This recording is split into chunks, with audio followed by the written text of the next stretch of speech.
जय श्री कृष्णा मित्रों। बलराम जी ने महाभारत युद्ध क्यों नहीं लड़ा, इसके बारे में हम आज जानेंगे। किसके भय से दूर रहे बलराम युद्ध से? दोस्तों, आज हम इसके बारे में जानते हैं। शक्ति और बल के प्रतीक बलराम जी श्री कृष्ण के बड़े भाई थे।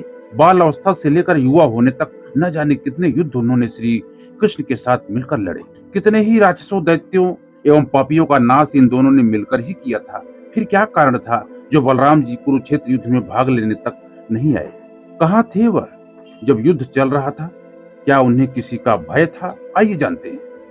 बलराम का दोस्तों हम जान लेते हैं स्वभाव। बलराम जी बड़े ही सीधे और शांत स्वभाव के थे। कभी कभी वह श्री कृष्ण के जटिल तर्कों को समझ नहीं पाते थे, लेकिन फिर भी वह सदैव अपने छोटे भाई की हर बात से सहमत रहते थे। बलराम जी शीघ्र ही क्रोधित हो जाते थे और शत्रु पे बिना सोचे ही टूट पड़ते थे।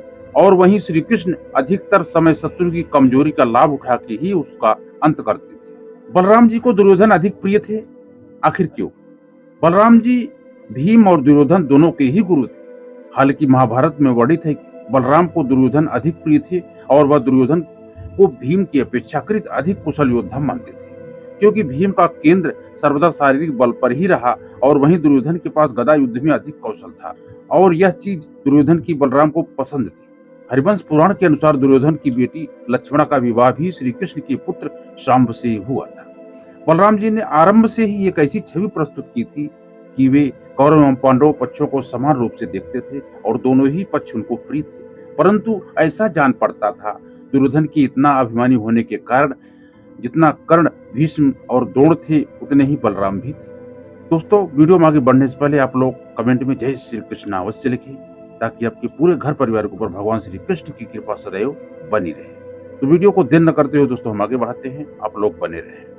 बलराम ने युधिष्ठिर को ही अपने ध्रुव को दोषी ठहराया था। आइए इसके बारे में जानते हैं। महाभारत के उद्योग पर्व अर्थात 2 के अनुसार बलराम जी विराट सभा में बोले थे, युधिष्ठिर जुए का खेल नहीं जानते थे, इसीलिए समस्त सुहृदों ने इन्हें मना किया था। दूसरी ओर गांधार राज का पुत्र शकुनी जुए के खेल में निपुण था। यह जानते हुए भी ये उसी के साथ बारंबार खेलते रहे। इन्होंने कर्ण और दुर्योधन को छोड़कर शकुनी को ही अपने साथ जुआ खेलने के लिए ललकारा था, इसीलिए उस जुए में इनकी हार हुई। इन्होंने हठपूर्वक खेल जारी रखा और अपने को हराया। इसमें शकुनी का कोई अपराध नहीं है। युद्ध में ये दोनों पक्ष की ओर से अन्याय अर्थात अनीति का ही बर्ताव किया जाता है और अन्याय से इस जगत में किसी प्रयोजन की सिद्धि नहीं हो सकती। बलराम जी इस प्रकार कह ही रहे थे कि सात्विकी शासक खड़े हो गए। उन्होंने कुपित होकर बलभद्र जी के भाषण की कड़ी आलोचना की और बोले, बलराम जी, मनुष्य का जैसा हृदय होता है वैसे ही बात उसके मुख से निकलती है। आपका भी जैसा अंतःकरण है वैसा ही आप भाषण दे रहे हैं। महात्मा युधिष्ठिर जुआ खेलना नहीं चाहते थे, तो भी जुए के खेल में निपुण धूर्तों ने उन्हें अपने घर बुलाकर अपने विश्वास के अनुसार हराया अथवा जीता है।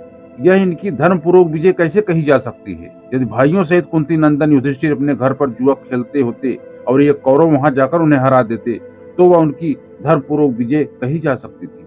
परंतु उन्होंने सदा क्षत्रिय धर्म में तत्पर रहने वाले राजा युधिष्ठिर को बुलाकर छल और कपट से उन्हें पराजित किया है। क्या यही उनका परम कल्याणमय धर्म कहा जा सकता है? युद्ध से पूर्व जब दुर्योधन युद्ध में समर्थन हेतु आया था, तब वहां श्री कृष्ण ने दुर्योधन से कहा था कि वे यह नारायणी सेना में मुझ में से किसी एक को चुन ले, परंतु मैं ना तो युद्ध करूंगा और ना ही कोई शस्त्र ही धारण करूंगा। तब दुर्योधन ने नारायणी सेना को चुना था और अर्जुन ने नारायणी सेना न लेकर के कृष्ण को चुना था। और उसके उपरांत वह बलराम जी के पास गया और उसने उन्हें अपने आने का सारा कारण बताया। तब वहां बलराम जी ने दुर्योधन को इस प्रकार उत्तर दिया था, तुम्हारे लिए मैंने श्री कृष्ण को बाध्य करके कहा था कि हमारे साथ दोनों पक्षों का समान रूप से संबंध है। राजन, मैंने यह बात बार बार दोहराई, परंतु श्री कृष्ण को जंची नहीं और मैं श्री कृष्ण को छोड़कर एक क्षण में अन्यत्र कहीं ठहर नहीं सकता। पुरुष रत्न, तुम भरत वंश में उत्पन्न हुए हो, जाओ क्षत्रिय धर्म के अनुसार युद्ध करो। बलभद्र जी के ऐसा कहने पर दुर्योधन ने उन्हें हृदय से लगाया और श्री कृष्ण को ठगा गया जानकर युद्ध से अपनी निश्चित विजय समझ ली।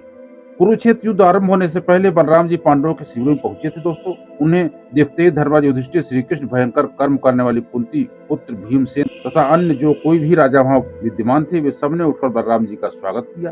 तत्पश्चात बलराम जी युधिष्ठिर के साथ बैठे। वहां बलराम जी ने भगवान श्री कृष्ण को देखते हुए कहा, जान पड़ता है कि अब महा भयंकर और दारुण नरसंहार होगा ही। इस विधान को मैं अटल मानता हूँ, अब इसे हटाया नहीं जा सकता। इस युद्ध से पार हुए आप सब युद्ध सोधों को मैं अच्छत शरीर से युक्त और निरोगी देखूंगा, ऐसा मेरा विश्वास। इसमें संदेह नहीं कि यहाँ महान नरसंहार होने वाला है। मैंने एकांत में श्री कृष्ण से बार बार कहा था कि मधुसूदन, अपने सभी संबंधियों के प्रति एक सा बर्ताव करो, क्योंकि हमारे लिए जैसे पांडव है वैसा ही राजा दुर्योधन है, उसकी भी सहायता करो, वह बार बार अपने यहाँ चक्कर लगाता है। परंतु युधिष्ठिर, तुम्हारे लिए ही मधुसूदन श्री कृष्ण ने मेरी उस बात को नहीं माना है। ये अर्जुन को देखकर सब प्रकार से उसी पर निछावर हो रहे हैं। मेरा निश्चित विश्वास है कि इस युद्ध में पांडवों की अवश्य विजय होगी। भारत श्री कृष्ण का भी ऐसा दृढ़ संकल्प है। मैं तो श्री कृष्ण के बिना इस संपूर्ण जगत की ओर आंख उठाकर देख भी नहीं सकता। अतः हे केशव, जो कुछ करना चाहते हैं मैं उसी का अनुसरण करता हूँ। बलराम जी बड़े ही विमूढ़ प्रवृत्ति के थे।